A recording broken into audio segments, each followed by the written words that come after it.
So when you started, um, you know, I'm sure you did the same thing that every other comic does. You just say yes to everything, right? Oh, absolutely. Yeah, yeah. So I was foolish with how I started. In hindsight, I wouldn't have done it this way. But Okay. so I'm from Indiana. That's where Hmm. I grew up. That's where I went to college. When I graduated college, I thought you had to go to New York or LA.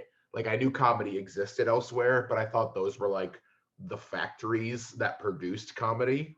Right. So I moved to LA and I was like, well, that's what you got to do. So there was a lot of stage time, but I did such garbage. Like every single thing that was offered. Hell yeah, this is going to be the one. This is going to be Right. the one that changes this and turns it all around. It's insane because you do have to have a little bit of that attitude of like, oh, the next gig will get me what I want, when it's not true. But if you don't have that, you'll quit, you Yo, know? absolutely, yeah. And there's no reason you shouldn't quit. Like, Right, right. because it is such a journey. Like comedy is such an ordeal because like what's the joke? It takes 15 years to become an overnight sensation. Right, Like that was basically my journey. I got America's Got Talent, I think 13 years in, right. and there was no guarantee that that was ever going to happen. So you basically just have to say yes and then be kind of stupid and assume that maybe this will work out in the long run. Yeah, you have to sort of think that like, I might make it. I don't know. I know everybody else is falling by the wayside, but I might do it. Oh yeah, You you, know. you you just get to a point, you're 35 and you're like, no, it's cool that I'm not married and I don't own a house and I still have to live with my mom once every couple years when I can't pay Right. rent. Like that's totally normal. That's what adults do. Yeah, it's wild. When you get something like America's Got Talent, I feel like comics, no matter what it is that they get, how big it is, and it changes everything for the better. There's still a part of them that's like looking over their shoulder, like, all right, when is this going to be taken away? Where we're so used to having things pulled out from under us. Do you still get that feeling? Do you still look at like, oh geez, I don't know, I'm unsure what's going to happen? There's a little sense of it. It's not quite as doom and gloom as it used to be. Because Right. because before when you have that, like it doesn't have to be something big. Like you can just have a really good show, as the feature at a club, and then the last show of the weekend you just bomb your ass off, and then you're like, I should go back to school, man. Like this just isn't Right, gonna work. right, This right. isn't for me. So there's a little sense of that, I think, still. Like I know once you get a credit like that, you're good for a while, barring doing something really stupid. But at Right. the same time, like, you'll start having these shows, before everything was shutting down, I would sell out like an entire weekend. And like that'd be awesome because people are like, oh, we loved you on the show. This is great. And then you start feeling really good about yourself. Like, I finally made it. And then you had a one nighter set up somewhere that 8 people showed up to. And you're like, oh, this is still a thing. Like, this is Right. still, this could go away at any time. So Yeah. it, it keeps you hungry. Like I like that feeling because I never want to get to a point where I'm like, I've officially made it. Because then you won't work on anything else. You won't try to get better. You won't work on the next project. And then that's when everything eventually, because no one owes you bookings, like no one Right. owes you anything. So eventually it'll just go away. Yeah, and it's you don't want to be one of those people, and you've seen them before, I'm sure, where you're getting on stage and they go, this guy was on 15 years ago was on America's Got Talent, and right, it's like this guy, you might have seen him on Tonight Show with Jay Leno, Yeah. and yeah, it's been a Yeah, while. and that's part of what it has kept me hungry, and also it's part of why, like, you should be a good dude when you're at shows anyway. Like that just should Right. be part of it. But it's why I learned really early from doing every single gig that was offered to me. Basically, is that this business, it's not always a constant ascension up. At one Right. point, you're going to be on the downcline. Now, the down is a lot steeper for some people than others, but early on, like I was in maybe 2 years into comedy, and I'd be opening for somebody who was huge in the '80s. who Right. who peaked then. So Right. that's why like you never like just because I've kind of made it a little bit right now. I don't know when I'm gonna need those moose lodges again one day. Yeah. So it's Yeah. like Yeah. it just it's good practice just to never burn bridges. Don't be a dick just because you made it a little bit because you never know when you're gonna need that again when Right. all the It's buzz goes away. it's kind of a little bit comforting knowing that the moose lodges and the VFWs will always take you back. You Oh, know. exactly. And I objectively, this people always think that I'm pandering when I say this, but like objectively, I love doing those gigs too. Oh, 100%. Well, like right now, they're not as financially lucrative as the other stuff I'm doing. But as far as just like comedy audiences, because every time I've done a Moose Lodge, it's not like in New York City. It's Right. it's Right. like in Owensboro, Kentucky, or somewhere that's not like really a Yeah. destination spot for entertainment. So Right. they're so happy that you even came there that like you could be elected the mayor the next night just because you actually showed up in their town and told dick jokes for an hour. They're like, "This is the greatest thing we've ever seen." It's an event, and like you said, it might be the only event they're going to have for 6 months. Yeah, You know. it's the best. Like it makes you self-esteem wise. That's Oh, probably what kept me from ever quitting comedy because I would do just enough of those where they yeah. treat you like royalty. Where I'm like, hell yeah, this is cool. I'm gonna Yeah. make it now just so I can feel more of this. Yeah, right. You're like, you were gonna pay me for comedy, and I get a plate of rigatoni for free. Like, this is wild. You Usually, know. someone in my family has to die before I get rigatoni like this. Yeah, So this is exactly. amazing. Yeah. When you think about the first couple of years of your career, of the start of your comedy, are there any shows? There's such formative years, where like you could be so shaken so deeply by certain shows, but before you sort of harden your skin, are there any shows that you look back on from those first couple of years and you're like, man, I am glad I survived that. I didn't think I was going to, just sort of in the moment they seem like the worst thing ever, like career enders. I had that problem a little bit later, I think, than a lot of people. Because early on, I didn't realize how fortunate I was, but like I got really lucky. I didn't have like my first like colossal bombs until maybe 3 or 4 years in. That's That pretty first good. couple that first couple years, like especially when you start like in a place like LA where you're only getting to do, 5, 6 minute sets anyway at the most. Like I was lucky that like for someone who just started, I was really good because I had a performance background, so I did theater for years. That's what my degree's in. So I knew how to be on stage, and I kind of had this like I'm naturally kind of funny. So like that first couple years, I was like, sweet, this is so easy. Like this is just gonna be a breeze to get where I need to go. I'm crushing these laundromat open mics and every other nonsense that you do. Right. It was when I finally got to the part where they're like, okay, we need you to do 10 minutes. We need you to do 15 minutes. That stuff where you get so cocky that like, oh, I've been crushing 7, so this is gonna be simple. That's just Yeah, two right. sevens. I can do Yeah. that. Um, so I mean, the first time I ever featured, that was the hardest I had bombed up to that point, and still one of the hardest times I've bombed ever. Um, because I found with me what happens if you're a comic with a disability, it's sort of like what not exactly the same, but kind of like what Seinfeld said when I think it's in the documentary where he goes back after the show to start doing stand up. Yeah. Where to paraphrase it, he's like, for that first 10 minutes, you're never gonna bomb because you're Jerry Seinfeld. Like they're just so excited that you're there. And then after 10 minutes, they're gonna go, okay, now you still need to be funny. This isn't Yeah. funny now. Yeah. Yeah. That's kind of how it is when when you have something that's as different as my disability. For that first 5 minutes, they're like, okay, this is new. This is, oh, he's talking about it. This is like, I've never seen this. And then after that, if you're not funny, they're just like, get this cripple the fuck out of here. Like it's Right. very Right. Right. aggressive. Like we don't care. We will beat you. So it gets really, and that's kind of what that show was. It was the wake up call I needed because early on, before you have the experience, it's easy to get cocky if it's going well. Like, Yeah. man, the first time you crush 7, you're like, all right, where's my headlining gig? Where's my, Right. Right. where's my hour? And you need Right. to be humble because, like, man, it was embarrassing. Like just 20 minutes of just polite coughing. That's Yeah. basically what the reaction was. And it was one of those things like, oh, I still have a lot of work to do. Do you remember where the show was?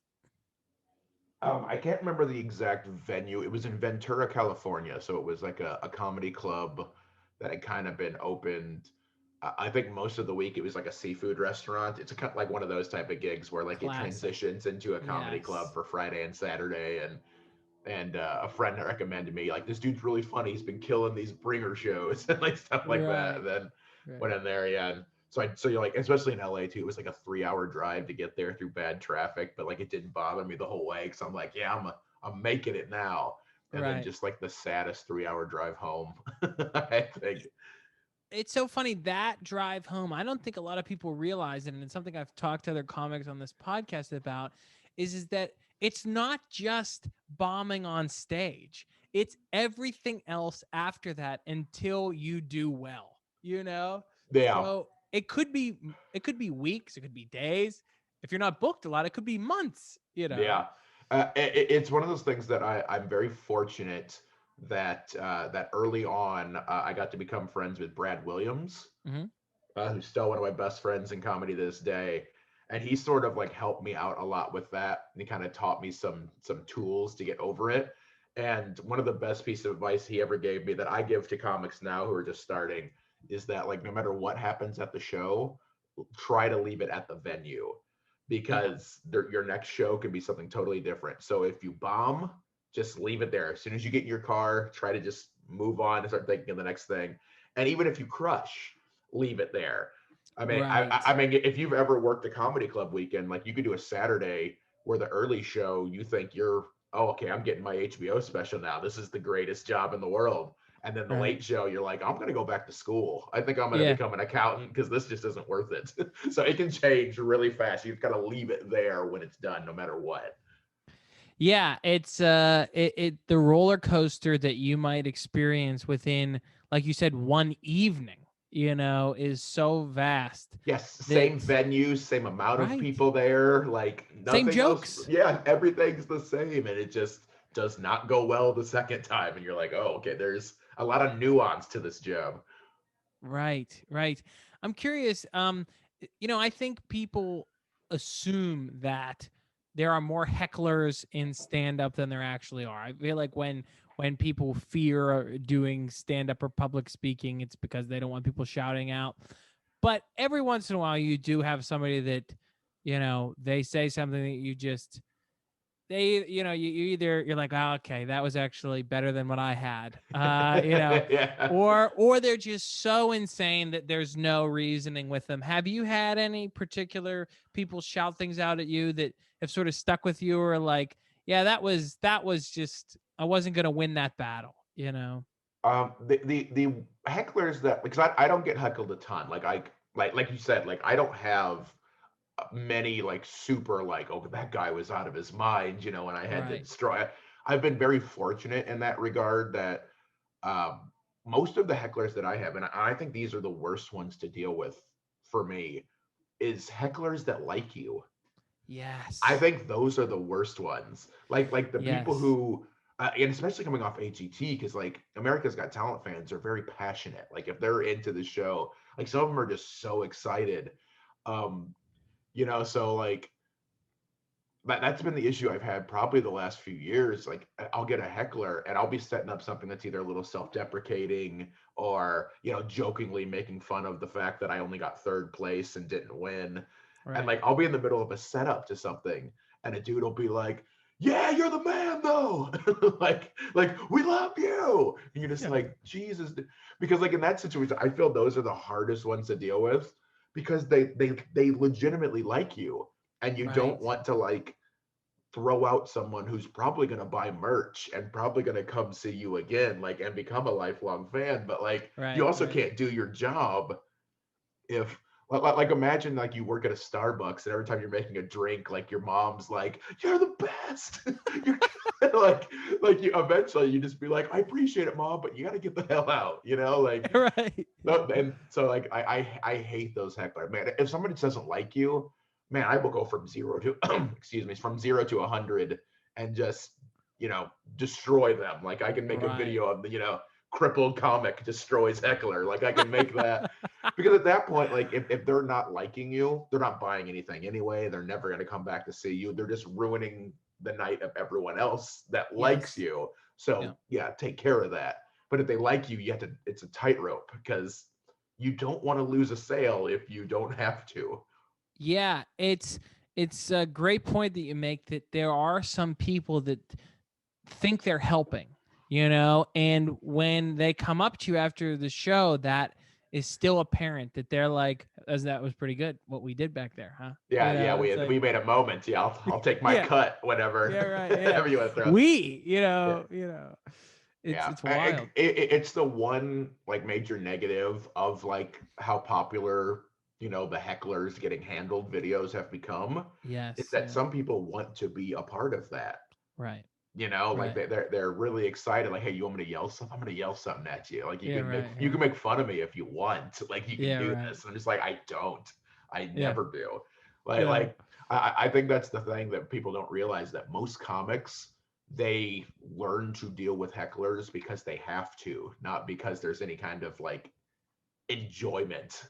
right, Like imagine a comic who like went up there and were like, man, I hope someone says some dumb shit. Otherwise, I don't know how I'm gonna fill this 45 minutes. Like yeah. It's I gotta do insane. this. Yeah. It's the most frustrating thing too, I think, as a comic where your friends or somebody in the audience would be like, you should do more crowd work. That was great when you said something to that guy. And it's like, I have an act. Like I wrote it. Do you know how long it took me to write the act I wanted to do? Yeah, It's it's not easy. Like people don't understand how hard it is to right, craft a joke. And right, then when you have some, jag off just yelling something, especially right. someone who likes you, who's like, "Oh, I'm gonna help this guy out." Like, dude, like you clearly liked me enough that I didn't need your help before. Just let me do my job here.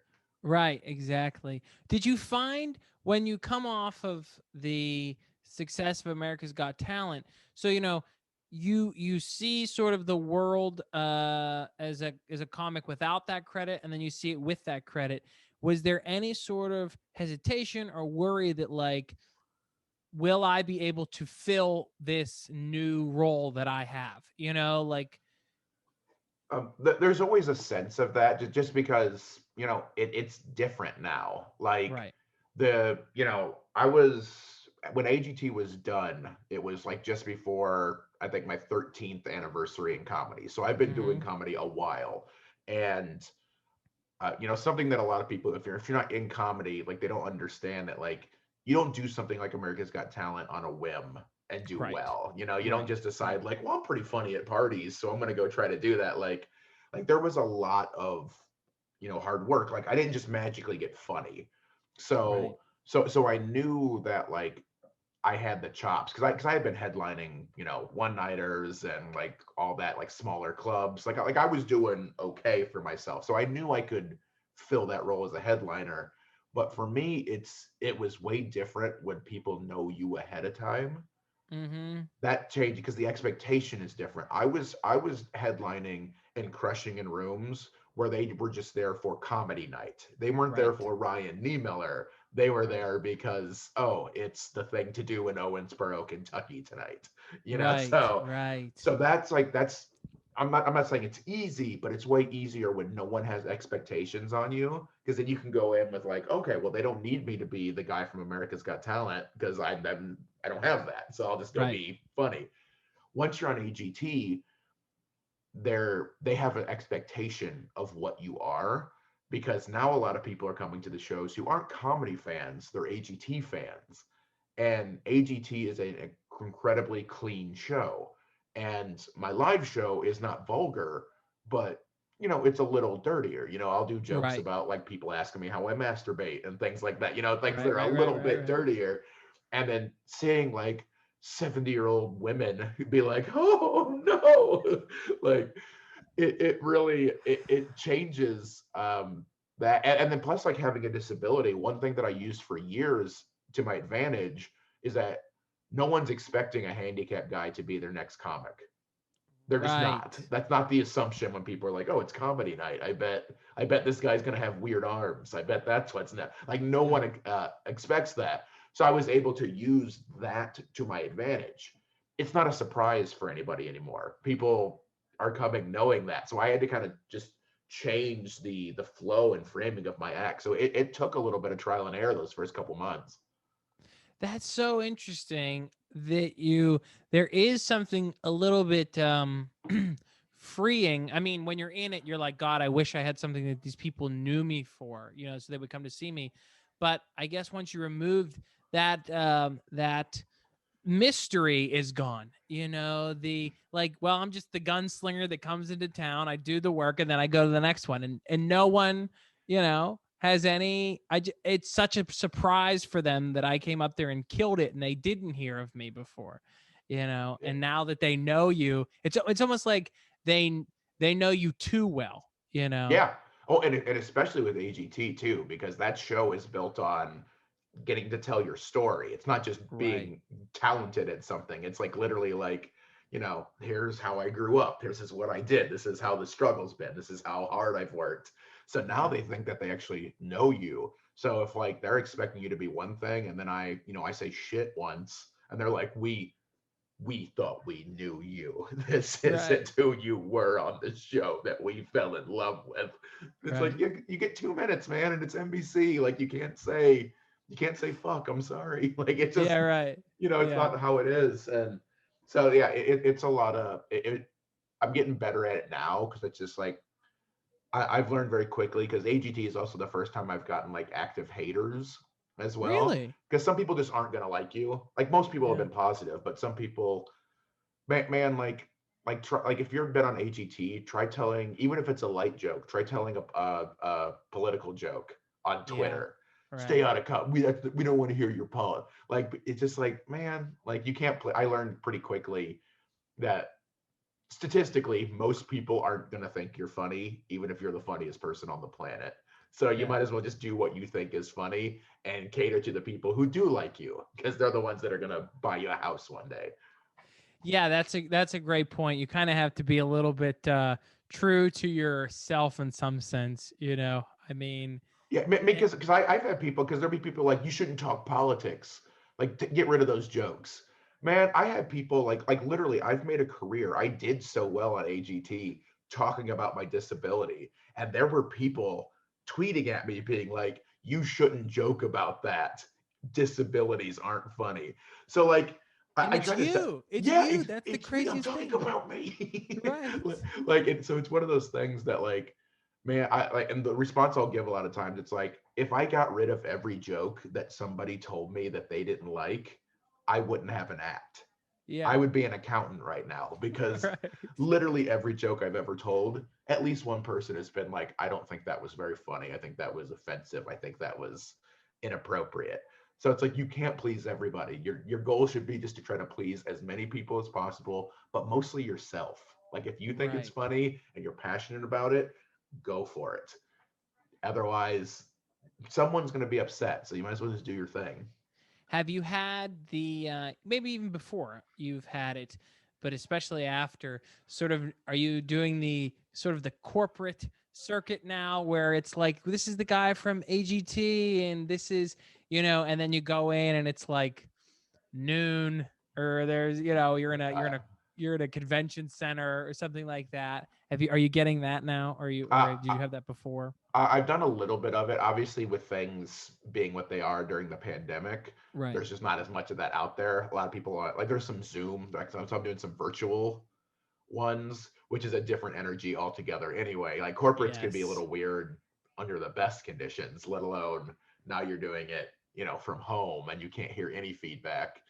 Um, I don't mind doing them. One thing that I kind of decided when I first started comedy is I wanted to be as versatile as possible. Hmm. So, if you needed me to do, a super clean corporate for like a Christian children's camp or something like Right. that, Right. I Right. wanted to be able to do it.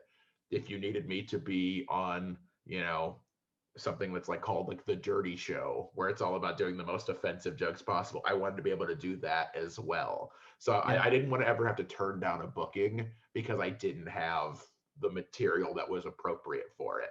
So yeah, I've done a little bit of everything like that. You know, when I was first starting, I went out of my way to do shows. I don't know how familiar you are with the LA area, Hmm. but you know, I would do shows in the Inland Empire, which those are a little, those can be a little rougher. You know, it can be a lot of like really kind of like, I say this lovingly because I had so much fun in it, but like cholo rooms. You Right. know, it's Right. like kind of some like really hardcore, don't mess around with these guys, you know, Hispanic people. And like, I kind of told myself like, hey, if I can make them laugh, I can make anyone laugh. Because sometimes if you're funny, they love you. If you say something to piss them off, it could get a little rough for you. So Yeah, that's such a great point. Like that that I think a lot of people may not get, where they're like, "Wow, were you nervous to do America's Got Talent? Were you nervous to be on TV?" If you're a working comic for a long enough time, the rooms that you have performed in are so set against you that when you walk into something like that, you're like, kind of like you said, like, "Yeah, I'm ready for this." yeah, Obviously, yeah, AGT was my reward. Right. That's kind of what I told people. You know, like, I Right. mean, I don't want to like sound badass because like being in front of millions of people, there's some certain nerves to that. Like it's Yeah. and especially because like on the show, you know, you become friends with the other contestants, Yeah. and some of them bombed. You know, it's just the nature of it. You know, and so like seeing how rough that energy could be, where like if you bomb in front of millions of people, like there's some pressure. Like, okay, if Simon Cowell, who doesn't really understand comedy, that's not his thing. If he determines that my set's not funny, it could ruin me for a long Right. time. You know, Right. but like the reward of like being, because like an AGT crowd is so excited for you to be there. Like they want you to do well. That live audience that's there, you know, I was performing in front of, you know, it was like 3 4 thousand people that are in the venue itself, and they want you to do well. So they're the most like receptive audience ever. Man, I was doing shows in Compton, you Right. know, when I Right. first started. Like, they don't owe you a damn thing. They do not care. They are very much like a, hey, impress me, or this is going to get rough for you. Yeah. So Right. like, so AGT by comparison was a cakewalk because Yeah. like Right. at least they want you to be there, or at least there's a sense like you don't have to prove yourself to When them you right when away. you've performed for your life, Yeah, it's basically, yeah. not too bad. Yeah. When you're in that situation, when you're seeing other acts, especially on such a big stage, because it's one thing to go and see, you almost kind of enjoy it when you see like a comic bomb in a club where you're like, oh, this is fun, you Yeah. know? Especially when it's Um, your friend, like one oh, of your it's the buddies. Like best. nothing's better than watching your buddy bomb. Like that's Yes, one of yes. the best. Just waiting in the back for them to come off stage and be like, "How do you think Yeah, that went, huh?" yeah, exactly. Yeah, good energy up Yeah, there. right. Yeah, yeah, yeah. But when it's on such a bigger stage and you see someone not have a good performance, does it start to shake you a little bit that like, oh God, like what the hell's going on out there? Yeah, because sometimes it can just be out of your hands on something like Right. that. Because America's Got Talent is not a comedy show. It is Right. a variety show. So it's not designed for, it's not, you know, Last Comic Standing, it's people doing stand-up sets, you know. It Yes. is a little everything. For my like I'll give you an example of like how that did creep into my head. And luckily it went well for me. So my first live show, so when I made it to the quarterfinals, that's the first one that's actually live in front of everyone. Hmm. And the lineup that was for my show was supposed to be like the good one. It had a lot of the favorite acts on it. So everyone was like, oh, this is going to be super tough competition. And everyone was bombing, or way underperforming for like what Right. they consider. Like Simon was in a horrible mood. He didn't like anybody. Um, I think I went up eighth or ninth out of like the 18. So I was like, I was top of the hour of the next, the next hour. Yeah. So which is a good spot to be in normally, but everyone had done average at best. The act in front of me, like, it wasn't necessarily their fault. I kind of found out later they had some technical issues. Okay. But like it went horribly. They were kind of a mentalist group. Like they did kind of like mind reading type stuff and magic. And there was some tech problems with their trick, and like it just didn't go well. So the energy in the room was like fart in church kind of energy. Like it was Right. just Right. no. Right. And then I'm supposed to go out there and just like, okay, I would go tell jokes now where no one's in the mood to laugh. And like as that night started going on, because I was so hyped. I'm like, man, I'm like, as soon as the show started, like, I'm gonna crush this. This is my night. And then as the night was going on, I was like, oh no, can I change my jokes? Like, is this gonna work?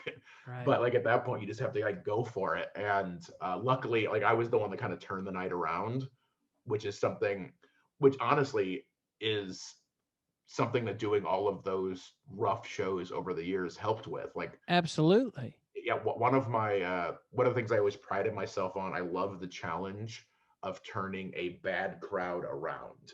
Yeah. So when you, like, I'm sure you've done it too, where you go to open mics and like nobody's doing well, and like like they're just open mic comics, but they come back and like, this crowd sucks. Nobody could get them. This crowd is they didn't even like my rape joke. They didn't Yeah. like they didn't like as a white guy when I casually said the N word. Like, what's wrong with Right. these people?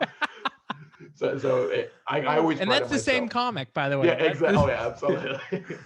So I always loved the challenge of being like the first comic that could get a crowd that's not liking everything. So that's kind of how I looked at it. Like, luckily I had enough experience with that. Right. But man, it was stressful. I'm not gonna lie. In that moment, I was like, oh God, here we go. Be- yeah, because everything is riding on that moment, and you have also probably felt that before in a different scale where because if you don't have AGT, whatever you have, whatever the biggest thing before that is the biggest thing to you. So you're like, oh my God, if this doesn't go well, you know, it will just ruin me, you You know, know. and AGT especially is one of those things as far as comics go that you're always going to get at least a little boost. It's a TV credit, so Right. if you even do remotely well, it's a TV credit. You can always have that clip. You can send that to bookers and be like, hey, here's my Right. great audition on America's Got Talent. Ignore the Yeah. fact that I bombed my ass off the next show, but here's this nice thing. So it's always going to help. But like, what makes you like or puts you in the position where you can start headlining clubs is the finals.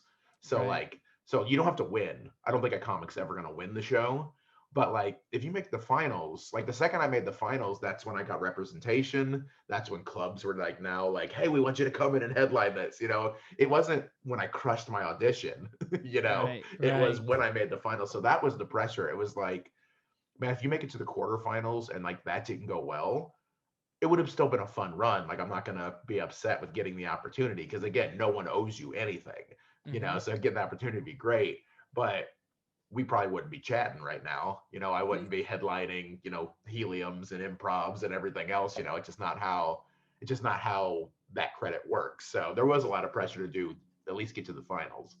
Yeah, that's so wild. And something that probably people don't realize, and if you're a comic, I think only comics would get that, where it's like, because you see it now. It's the Tonight Show is not the Tonight Show, and Yeah, the yeah, yeah. The Tonight Show is a credit for other comics, and it's like a personal credit. Like, yes, because one of my personal goals is to do late night like that, is to hmm do the Tonight Show. It doesn't sell tickets like it used to. It doesn't move. right, You used to, if you just like if Johnny Carson invited you to sit on the couch, you were a star at that yes, point. It just doesn't right. work the same way anymore. Yeah, it's a different world, but now it's like I need the Tonight Show and three other credits, so more people follow me on Instagram so Yeah, that I can sell tickets. yeah, exactly. Yeah, it's very strange. It's strange. I keep thanking you for doing this. Before we get out of here, I want to ask you one of my favorite questions to ask other comics after a bad show, whatever the reason is, bad crowd, bad lighting, whatever. You're a little bit off. Yeah. What is the thing you It's like? usually bad me. It's usually Yeah, yeah, bad yeah, me. yeah. Like, Well, let's be it's honest. Uh, but you have. I'm sure you've been in the rooms when you're like, so there's no stage and there's no microphone and yeah, there's how many people? yeah, So yeah. Well, for me, like I kind of taught myself early on. I like this saying. It's like it's never the audience's fault, even when it's their fault. yeah, like, exactly. I try to go in with the mentality all the time that like there's something I could have done to win them over. Right, Maybe I don't have the skill set to do it. Maybe I wasn't in the right place, but like right. I don't think there's a crowd that's impossible to win. Yeah, Very yeah. difficult, yes, but That's a good way to look at it. So then you're not. So then you're at least growing as a comic. You yes. know. You're not just mad at every crowd.